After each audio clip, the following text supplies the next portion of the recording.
Hello everyone, in this video I will show you that how can you reset Face ID if you are experiencing issues with Face ID or you want to reset it on your iOS device. So you can follow these steps. Let's get started. First of all, open settings of your iPhone. Now scroll down and look for Face ID and passcode in the settings menu. Then tap on it.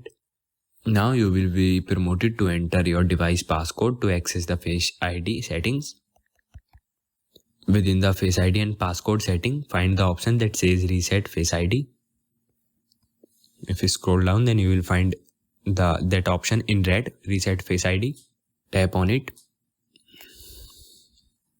Now the Face ID is resetted and you have to set up the Face ID again.